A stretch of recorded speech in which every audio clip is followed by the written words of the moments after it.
Transitional words in sequence, lesson number 3, writing with textual evidence, part 2 of 3. This is transitional words in sequence, lesson number 3, writing with textual evidence, part 2 of 3. All PowerPoint presentations and handouts can be found at magichatwritinginstruction.com.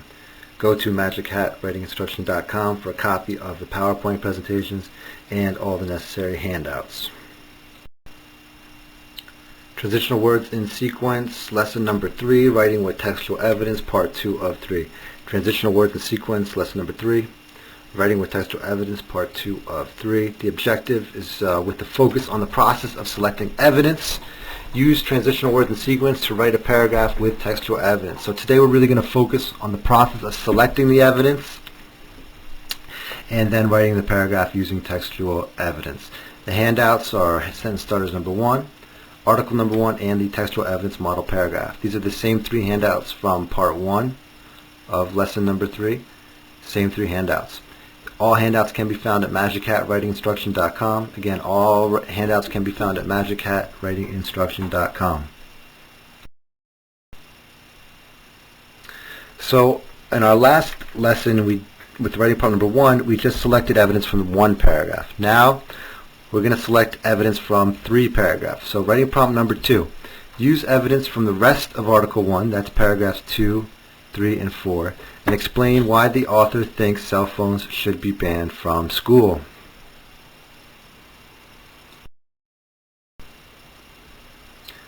So here's the article number 1. This should be on your desk. Find this handout at magichatwritinginstruction.com. Again, please go to magichatwritinginstruction.com, print out this handout, and you'll notice that I put paragraphs 2, 3, and 4 in red. The writing prompt requires that we find evidence from paragraphs 2, 3, and 4, so I've put them in red for you.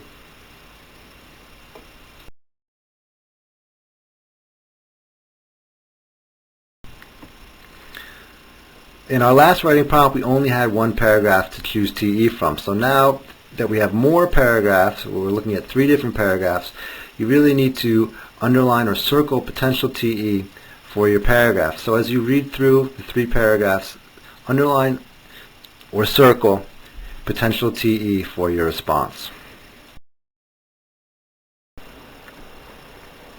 So here's paragraph 2 of article 1. Come the end of the term, a handful of students would fail the class and far too many would drop out of school. The onus for failure should be placed on distractions in the classroom, specifically cell phones.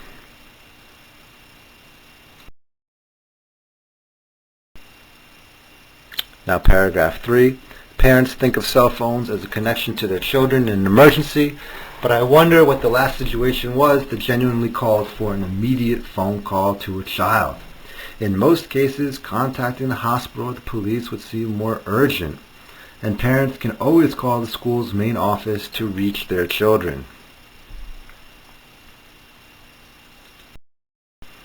And finally, the 4th paragraph, cell phones are status symbols for teenagers because when their phones rings while the teacher is talking, everyone laughs. Because playing video games on their cell phone makes them look cool. Because text messaging their friend in the next room is more fun than learning about topic sentences. So is listening to the new 3-6 Mafia song they just downloaded onto their cell. And saying students can store their phones in their locker is a joke. If they have cell phones, they're going to bring them to class.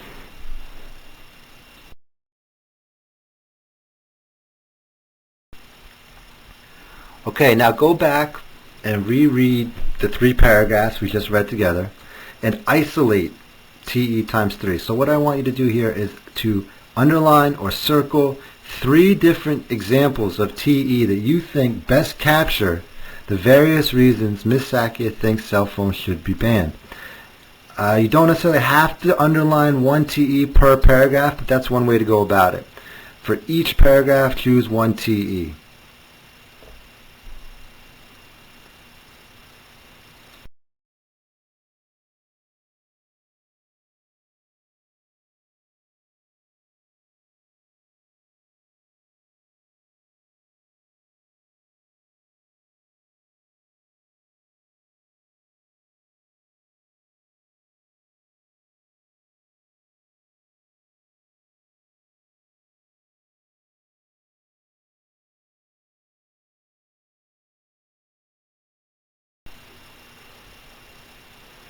So I went through, reread it, and isolated a few different examples of textual evidence that I thought captured her arguments. Let's look at the first one, TE number 1. The onus for failure should be placed on distractions in the classroom, specifically cell phones.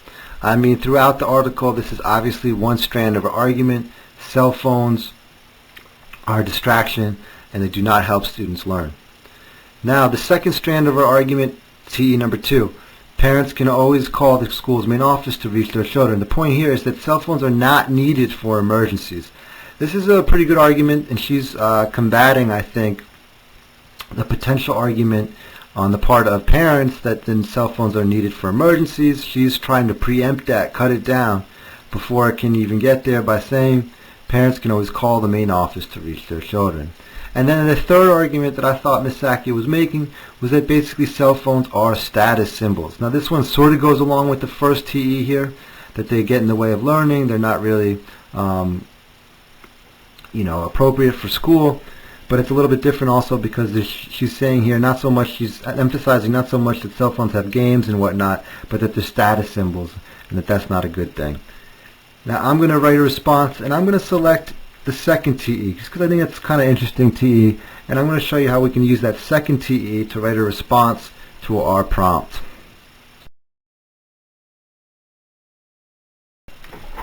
Again, I want to refocus and look at my prompt again. So my prompt is use evidence from the rest of Article 1, that's paragraphs 2 through 4, explain why the author thinks cell phones should be banned from school. So I've identified my TE that I'm going to use, and now I'm going to go back to my sentence starters to start responding to the prompt.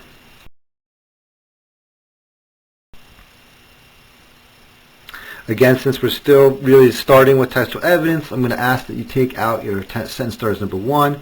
We're going to go use the same basic sequences that we've been using since the first lesson: generalize, illustration, restatement, addition, summarize.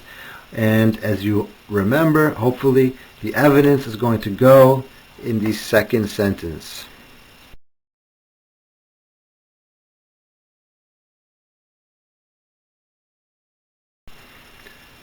And again, here is how we are going to arrange our sentences. We're going to have our topic sentence, which is our generalizing sentence. Our TE is going to go in the second sentence. That's our illustration sentence. Then our restatement sentence, TE in our own words. We're going to bring in with the addition word phrase. We're going to paraphrase new information. And finally, we will conclude. All of this is easily achievable and accomplished by using the sequences and categories on sentence starters number 1.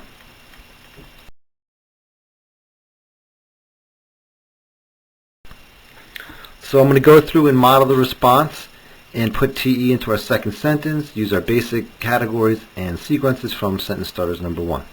As a rule, that's from our generalized category. Jess Sakia, a former high school teacher, thinks cell phones should be banned from school.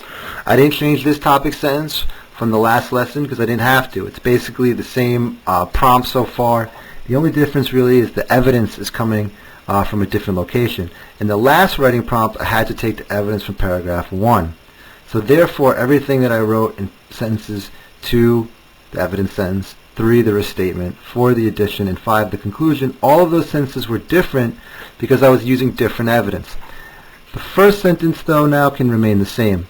It's the next sentence, my evidence sentence, that will be different because now I have to take my evidence from paragraphs 2, 3, or 4. So let's go on to sentence number 2. Okay, so there's my evidence in sentence number 2, and of course we have our 4 ingredients that we will always need in our evidence sentence. We don't always need an illustration word, but you always need some way of transitioning to the evidence. For now we're using our basic sentence starter, so we're going to use an illustration word. I've got, for example, we always need our context. It's Ms. Sakia here, and then we need the TE. Parents can always call the school's main office to reach their children. Plus, we always need our citation, which in this case is Article 1. Again, we need our transitional word phrase, our context, our evidence, and our citation.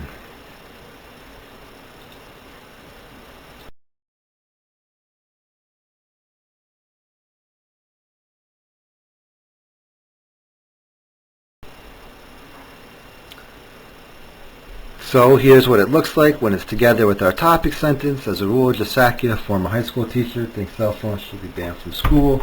For example, Jasakia observed parents can always call the school's main office to reach their children.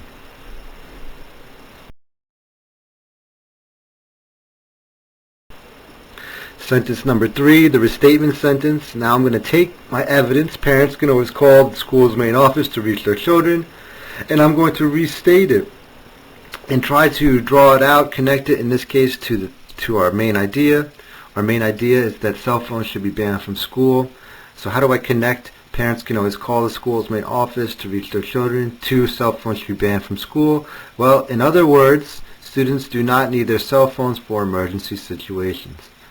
Okay, so I'm basically explaining what Ms. Sakia is trying to get at when she says that parents can call the school's main office to reach their children, and I'm also helping to explain why cell phones are not needed in school.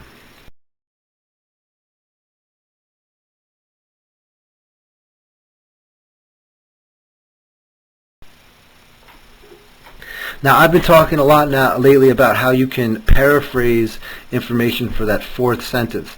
Well, here you see an example of how I'm doing that. Now, when we started off, we had 3 different pieces of textual evidence. We decided not to use the evidence that said cell phones were a status symbol. But now I can bring that information in my additional sentence by saying additionally cell phones are status symbols that do not encourage the right values. It's a paraphrase because it's not a direct quotation. If it was a direct quotation, it would have to be evidence with quotation marks, and I would then drop that into my second sentence. But because it's not a direct quotation, I don't need the quotation marks. I'm putting the idea into my own words, and therefore I can write it in the additional sentence. So now I've got another reason, in addition to the fact that cell phones are not needed for emergency situations, for parents to call their children, I also have cell phones are status symbols. So I'm using the additional sentence to bring in new information and paraphrase TE that I decided not to use.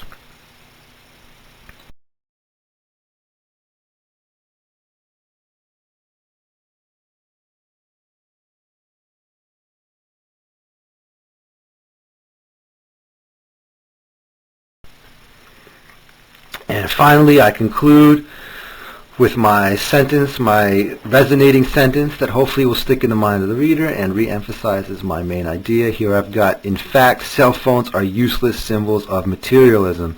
Useless because they're not needed for emergency situations, and also they're symbols of materialism because they're status symbols. So I've tried to really take the information from my textual evidence and my addition sentence and figure out a way to summarize it and end with something that will stick in the mind of the reader.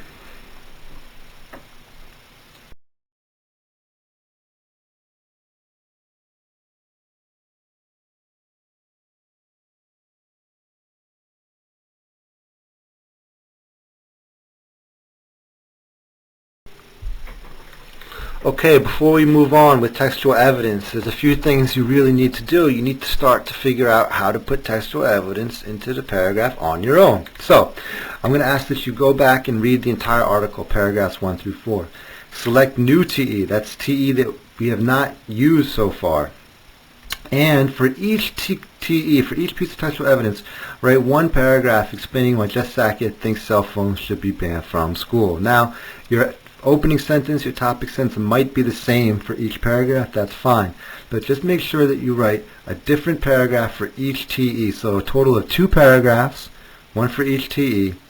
And make sure you use your evidence in sentence 2, of course with our 4 ingredients, our transitional word phrase, our context, our evidence, and our citation. Now, I'm going to help you out a little bit because on the next slide, I'm going to give you 4 pieces of TE. You can really just choose 2 from the 4 that I'm going to show you and just craft your paragraph around 2 that you select. Okay, so we're going to end our presentation with this slide. Here's 4 different pieces of TE. I would like you to select 2 pieces of TE and craft a response using each TE. So again, you're going to respond to why Jess Sackett thinks cell phones should be banned. Same writing prompt we're doing. You're just going to switch the TE and you're going to respond to it 2 different times using 2 different pieces of evidence. Remember to use sentence starters number 1 and all the categories and sequences that are on that handout. Remember the instruction about how to use evidence in sentence number 2. Remember to restate it in sentence number 3. If you need to, go back, take a look at the presentation. You can, of course, download it from MagicHatWritingInstruction.com. Go back, take a look at it, and make sure you can do this before moving on, because we're going to get a little bit more complicated. I'm going to ask that you do a little bit more on our next lesson.